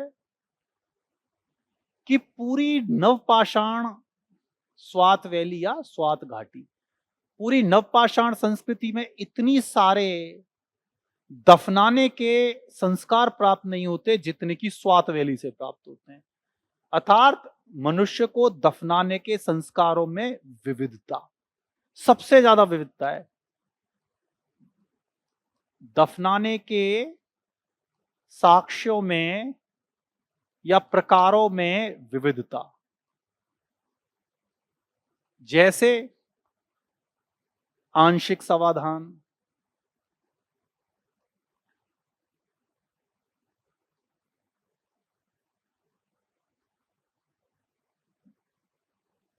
बर्तन में रख के किया जाने वाला शवदान जिसको कि घट शवदान या पात्र शवदान बोलते हैं, विस्तारित शवदान, जैसे कि दाह संस्कार,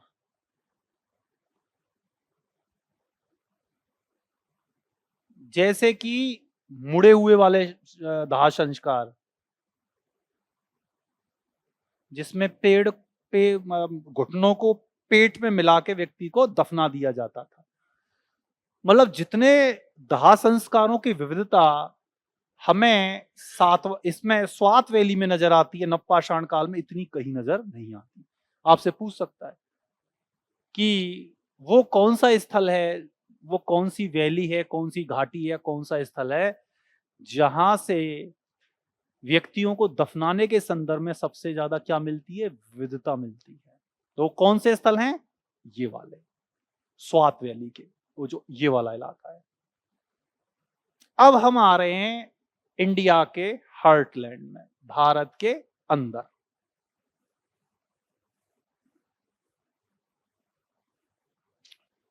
देखिए इंडिया के हार्ट में आ गए अब हम इस जगह, ये बिहार है, ये वाला इलाका, ऑलमोस्ट बेलन घाटी का इलाका, जो अब बहुत ज्यादा इंपॉर्टेंट हो गया है। अब हम बात कर रहे हैं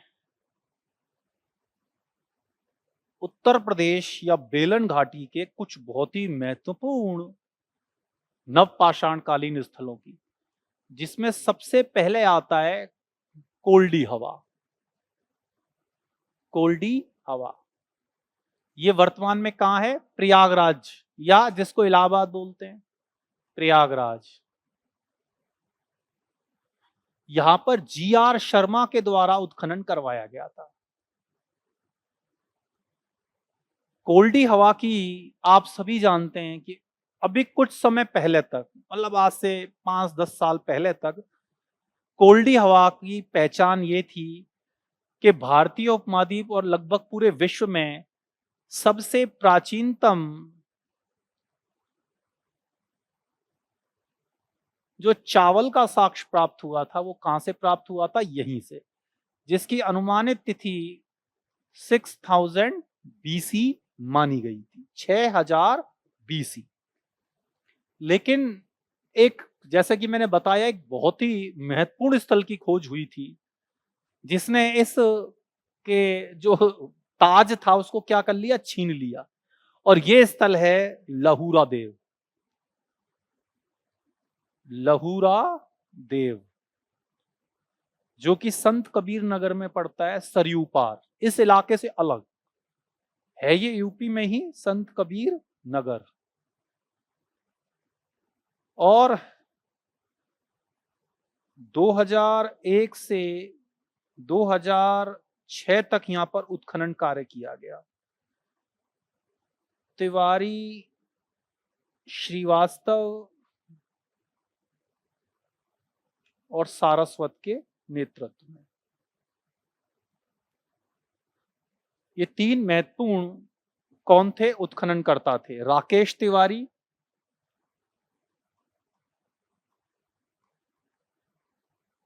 श्रीवास्तव। मेन तो इनमें राकेश तिवारी थे, बाकी श्रीवास्तव और सारस्वत 2 इनके सहयोगी और थे।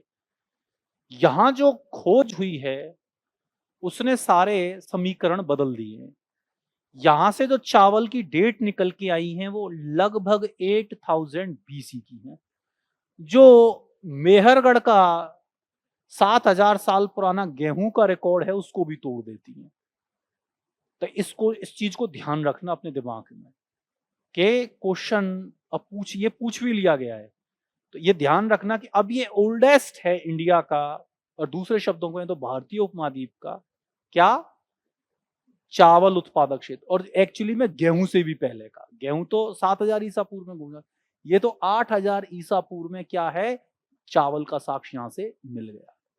इसलिए ये बहुत इंपॉर्टेंट है, नई खोज है, बुकों में भी आ चुकी है लगभग। अब इसी प्रयागराज में एक और स्थल है जिसका नाम है मगहरा। यह आपने मध्य पाषाण काल में भी पढ़ा था। अब जो मगहरा है, इसकी खास बात सुनिए, यहां से 20 गोलाकार झोपड़ियों के साक्ष्य प्राप्त हुए हैं। अर्थात अब भारत के हर्ट में क्या बसने लग गई हैं, कृषक समूह बस्तियां बसने लग गई हैं। और दूसरी क्या खास बात है, यहां से बहुत बड़ी गौशाला का साक्ष्य प्राप्त होता है। गौशाला का, जब यहां पे खुदाई की गई थी तो जो पुरानी परतें थी उन पर पशुओं के, विविध प्रकार के पशुओं के, गाय, भेड़, बकरी, उनके खुरों के निशान छपे हुए थे, जिससे पता चलता है कि मगहरा क्या था, एक बहुत बड़ा गौशाला केंद्र था। अर्थात यहां पर कृषि के साथ साथ क्या हो रही थी, पशुपालन की गतिविधियां भी खूब हो रही थी। और एंशिएंट टाइम में तो आपको पता ही है कि पशुपालन और कृषि क्या है, आपस में जुड़ी रही है। आज भी कृषक परिवार क्या है, पशु उनके पास मिलेगा ही। अब तो कम रखने लग गए हैं, लेकिन आज भी जो है क्या है, आपको पशु मिलेंगे ही। इसी प्रकार एक और स्थल है चौपानी मांडो।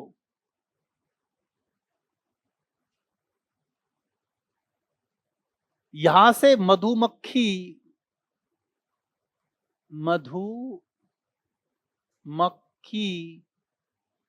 के छत्ते जैसे झोपड़ियों के साक्ष्य प्राप्त हुए हैं।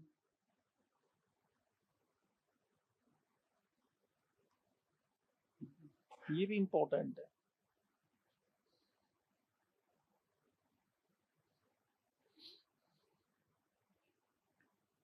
किस चीज को, चौपानी मांडो भी यहीं पर है, बेलन घाटी का एक क्या है, नवपाषाण कालीन स्थल है।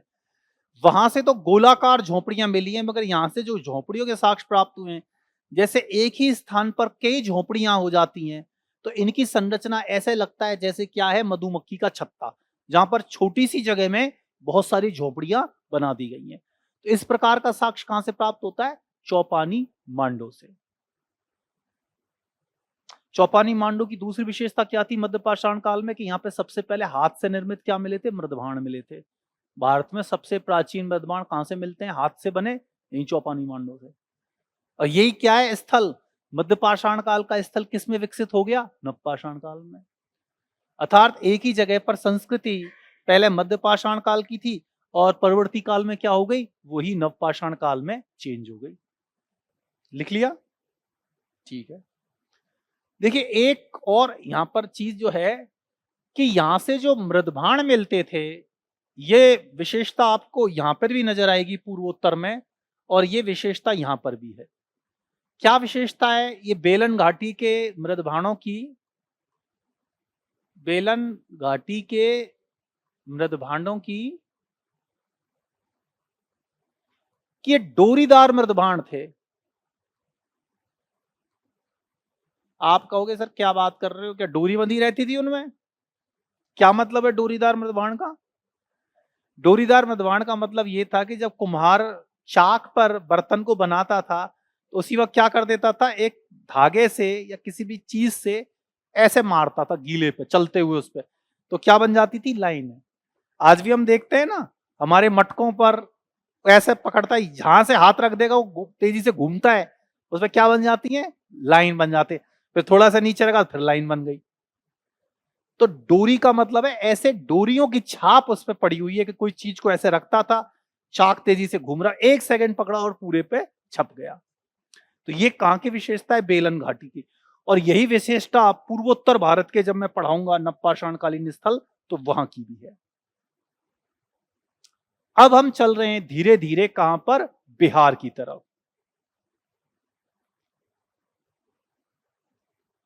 देखिए बिहार के जो मुख्य नवपाषाण कालीन स्थल है उनका नाम है चिरांद, चैचर, सैनुआर, ताराडीह और इनकी क्या और विशेषता है कि जो बिहार के नवपाषाण कालीन स्थल हैं वहां से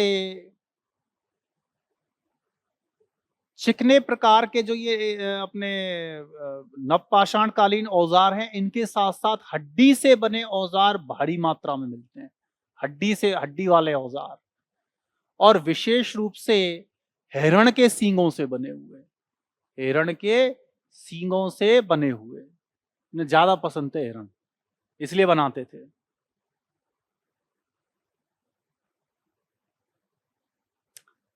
अब आ जाते हैं धीरे धीरे किधर,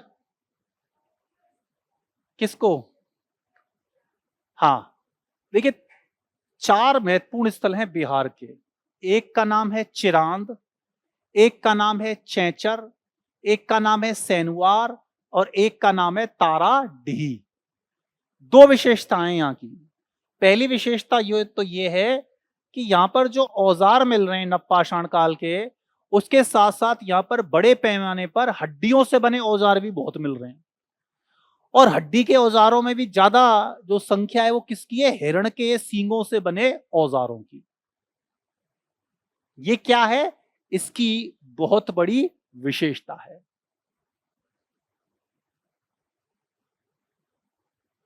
एक और बहुत महत्वपूर्ण बात है बिहार में जो और किसी नवपाषाण कालीन स्थल पर नहीं आती, कि यहां से एक साथ 2 फसल उगाने के साक्ष्य भी प्राप्त होते हैं। द्विफसलीय चक्र पद्धति, एक साथ 2 फसलों को उगाने के साक्ष्य भी कहां से प्राप्त हो रहे हैं, बिहार के इन नवपाषाण कालीन स्थलों से। और पर्टिकुलर ऐसा दे नहीं रखा, मतलब बुक जो पढ़ी हमने वो ऐसा नहीं दे रखा कि इस जगह ही देते थे।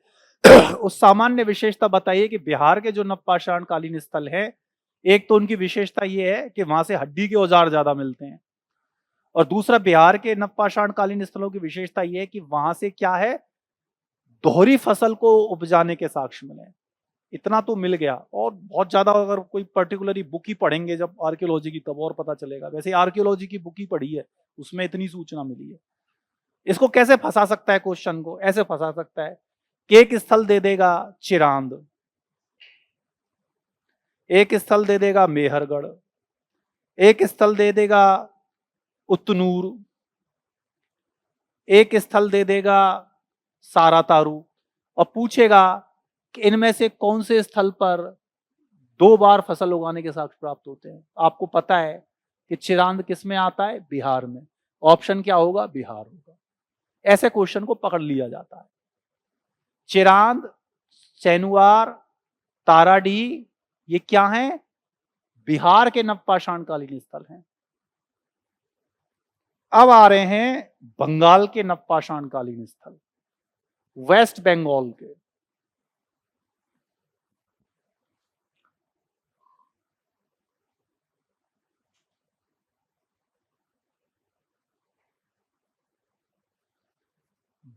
जो बंगाल के नवपाषाण कालीन स्थल हैं, एक तो बड़ा कंफ्यूजन कर देता है, एक बार नेट में भी क्वेश्चन पूछ लिया, ऑलमोस्ट गलत कर दिया है इसको।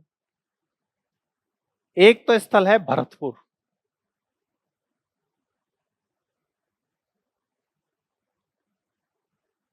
भरतपुर जो है, ये बहुत सारे क्वेश्चन, और क्वेश्चन भी इतना खतरनाक पूछा था उसने नेट में।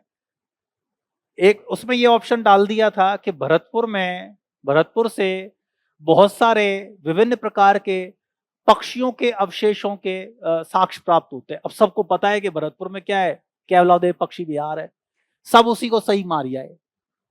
और पूछ कह रहा था इसका, और 3 और जो ऑप्शन थे वो सही थे कि वहां पर नवपाषाण काल के औजार मिले हैं, ये चीज मिली है, वो चीज मिली है। उन्होंने क्या, अरे ये थोड़ी है भरतपुर, ये तो भरतपुर तो ये है केवलादेव पक्षी विहार वाला, तो गलत कर गए। हाँ इधर ऐसे तो कर, भारत में जाने कि एक ही गांव जाने कितनी कितनी जगह मिलेंगे। हैदराबाद यहाँ आंध्रा में भी और हैदराबाद सिंध में भी है ना। तो ऐसे बहुत शहर है। तो इसको क्या है कि अपन को इस तरह से ही लेना चाहिए कि अपन को पता होनी चाहिए जानकारी। एक और महत्वपूर्ण स्थल था जो ज्यादा फेमस है, जिसका नाम है पांडु रजार ढीबी। ये तो बहुत फेमस स्थल है पांडु रजार ढीबी। ये भी क्या है, बंगाल का नवपाषाणकालीन स्थल है। अब उड़ीसा जो है, ये उड़ीसा का इलाका है। इसके स्थल हैं उड़ीसा के कुचाई, गोला बाई, सासन, शंकरगंज। हमेशा याद रखना, ये क्या करता है, आजकल जो हल्के नाम है ना उनको फंसाता है। 4 राज्य दे देगा और 4 क्या दे देगा, स्थल दे देगा। अब पूछेगा कौन सा सुमेलित नहीं है।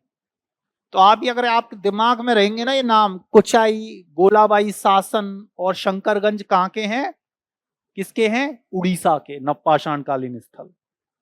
अब आ रहा है असम के, ये भी अभी पूछ लिए गए हैं असम के। देखो, एक तो असम का बहुत फेमस स्थल है, इसका नाम है दाओजली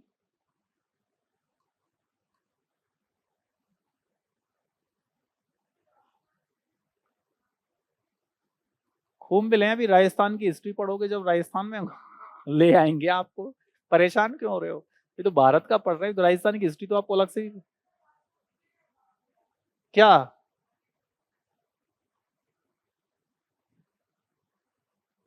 वो तो अपन किसकी बात कर रहे हैं, वो बात कर रहे हैं किसकी, सिंधु घाटी सभ्यता की। वो अलग है कालीबंगा का साक्ष्य। वो जब हम कब पढ़ेंगे, सिंधु घाटी सभ्यता। अभी हम क्या पढ़ रहे हैं, नवपाषाण काल पढ़ रहे हैं। दोनों अलग हैं, समझ रहे हो। देखो क्वेश्चन, आप ऐसे मत जाना, आप ऐसे मत करना। हो सकता है अगर आप देखेंगे तो काल के हिसाब से कालीबंगा पहले हो, टाइम फेज के हिसाब से। लेकिन काल, अगर पाषाण काल को देखोगे, वो क्वेश्चन पूछेगा आपसे, ऐसे नहीं पूछेगा सबसे पहले कहां होंगे, फंसा देगा आपको। जब सिंधु घाटी सभ्यता की बात करेगा तब आपसे कालीबंगा आंसर दोगे। जब नवपाषाण काल की बात करेगा तो क्या आंसर दोगे, बिहार का आंसर दोगे। तो क्वेश्चन पे डिपेंड करता है उसके आंसर का सही होना ना होना। समझ रहे हो, आप ये चीज सीखो कि क्वेश्चन क्या डिमांड कर रहा है। सीधा मत टूट पड़ो, अरे तो पता है मेरे को, पहले सोचो 2 बार, अरे यार ये कहीं लोचा तो नहीं है इसमें, इसमें कोई खोपचा तो नहीं है, देखो अरे यार क्या पूछ रहा है उसको। और मैं हमेशा कहता हूं कि ये हमेशा हमारे गुरुजी भी हमने सिखाया और पूरा हमने इसको हमेशा फॉलो किया। कभी भी क्वेश्चन को पहली बार में अटेम्प्ट मत करो। एक क्वेश्चन को 2 बार पढ़ो, सरल लग रहा है तब भी 2 बार पढ़ो। और आप देख लेना, जब ये चीज अप्लाई कर दोगे, कम से कम आपके 2 क्वेश्चन पूरे पेपर में कम गलत होंगे। और जब आप ये अप्लाई नहीं करोगे ना, तो जब पेपर देखे, अरे यार ये तो असत्य था, मैंने तो सत्य पढ़ लिया। अरे यार ये तो मैंने पढ़ा ही नहीं था इसमें। हम जल्दबाजी में रहते हैं कि पता नहीं कितनी जल्दी पेपर होगा, टाइम निकल जाएगा। अरे टाइम तो बाद निकलेगा, और तुम 2-3 क्वेश्चन गलत कर गए तो लोगों से कितना पीछे चले जाओगे। ये ऐसी गलतियां हैं जिसको 90% लोग करते हैं। 90% लोग क्या करते हैं, एक ही बार पढ़ते हैं। 95, और मैं हमेशा कहता हूं क्वेश्चन को 2 बार पढ़ो। सरल है, कठिन है, आदत डाल लो। टेस्ट सीरीज में, जब से टेस्ट सीरीज होगी, शुरुआत से ही 2 बार पढ़ना है। चाहे सरल है कठिन है, 2 बार पढ़ो। क्या है, नहीं है उस पर टिक लगाओ ऐसे पेन से। ये क्या पूछना चाह रहा है, पहली बार पढ़ लिया, चाहिए अच्छा एक बार और पढ़ो, हाँ अब ठीक है। क्वेश्चन बैठ जाता है। कई बार आप अगर ऐसे, आपको देखना फिर गलती करते हो, आप बहुत गलती करते हैं, सब लोग गलती करते हैं। हम इतने कॉन्फिडेंट हो जाते हैं क्वेश्चन को देख करके, तो हमें तो आता है यार ये। वही गलती करता है, ओवर कॉन्फिडेंस पेपर में आपके क्वेश्चन गलत करा देता है। इजी इजी क्वेश्चन गलत होते हैं। सही टफ क्वेश्चन को तो कर ही आता है आदमी, और पता लगा जो 10 इजी आए थे उनमें से, होने तो 10 के में से 9 सही होने थे, आपके 2 और गलत हो गए उसमें। वहां सिलेक्शन रुकता है। इसलिए क्वेश्चन चाहे टफ हो, कठिन हो, पूरा पेपर हर क्वेश्चन को 2 बार अटेम्प्ट करूंगा, तब दूंगा उसका आंसर। और भी कई चीजें बताएंगे जब हम टेस्ट सीरीज में बात करेंगे, क्या क्या चीजों की ध्यान रखें, जिनसे आप कम से कम 4-5 क्वेश्चन तो दूसरों से वैसे ही आगे बढ़ जाते हो, इंटेलिजेंसी से नहीं, अपनी समझदारी से। पढ़ाना पढ़ाना अगली बात है, जो गलतियां कर देता है उनको खत्म करना है। सबसे इंपॉर्टेंट बात है कि जो अपन गलती करते हैं, जो एक मानव का नेचर होता है गलती करना, उसको हमको करने से रोकना है। ये इंपॉर्टेंट बात है। इसी प्रकार मेघालय की पहाड़ियों में एक स्थल, अच्छा ये दाओजली हेडिंग था, एक और असम का एक और स्थल है जिसका नाम है मरकंडोला। तनमंडोला नहीं, मरकंडोला, क्योंकि मेरा तंडोला मेरा मंडोला। और दूसरा तीसरा स्थल है सारूतारू। सारूतारू। इसी प्रकार जो मेघालय की गारो पहाड़ियां हैं, बहुत गारो खासी जयंतिया जो पहाड़ियां, वहीं पर एक है जिसका नाम है स्थल का सैलबा गिरी, मेघालय में। और इसी प्रकार एक मणिपुर में फेमस स्थल है जिसका नाम है नापचिक।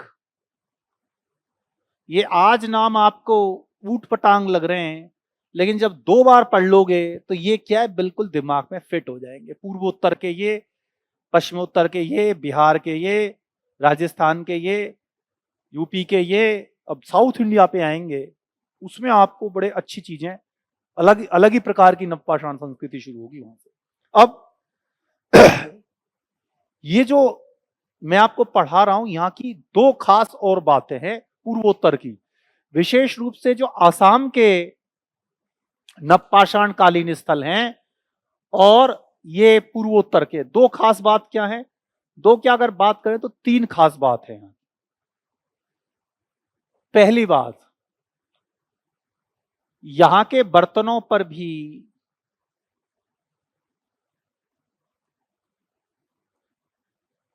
रस्सी वाली छाप मिलती है, जैसे कि बेलन घाटी के स्थलों पर मिलती थी, रस्सी वाली छाप वाले मृदभांड।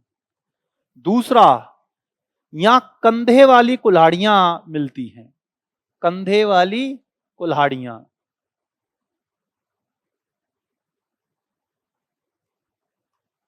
कंधे वाली कुल्हाड़ियां। तीसरा और इंपॉर्टेंट है, यहां पर हमें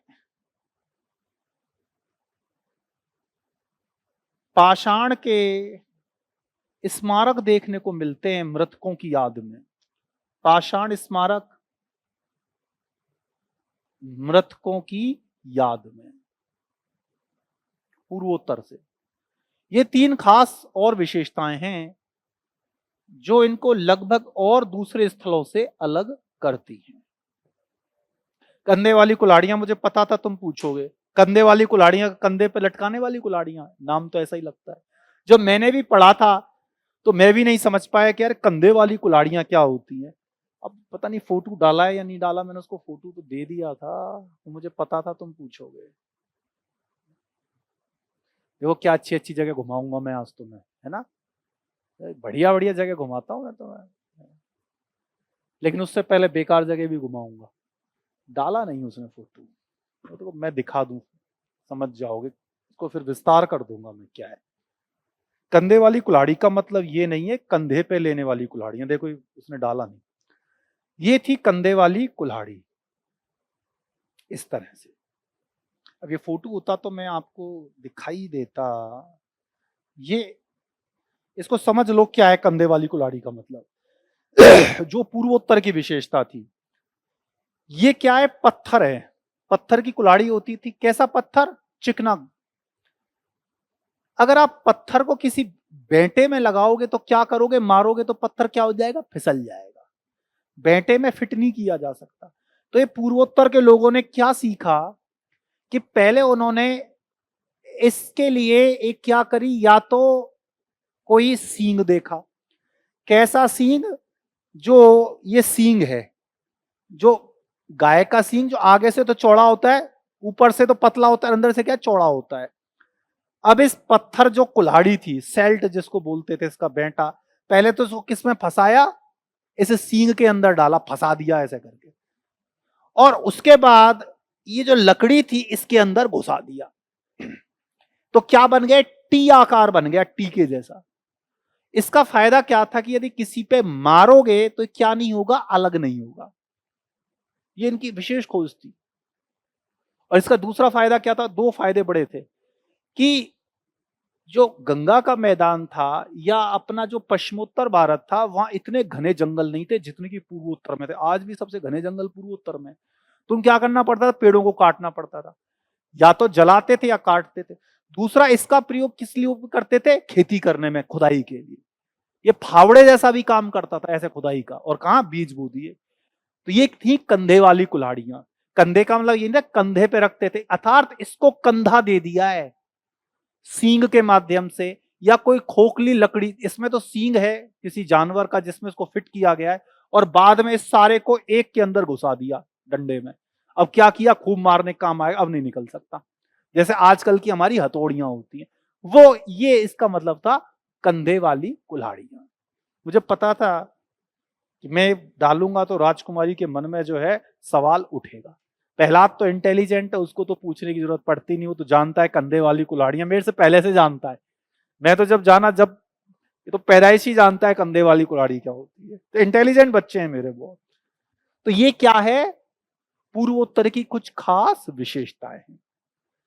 अब जो हमारी नेक्स्ट क्लास होगी उसमें हम दो इंपॉर्टेंट टॉपिक्स का अध्ययन करेंगे। पहला तो दक्षिण भारत की नवपाषाण संस्कृति, जिनको राख के टीलों के नाम से जाना जाता है, और दूसरा भारत में शैल चित्रकला का विकास और उसकी प्रमुख विशेषताएं, जहां से क्वेश्चन बनने लग गए।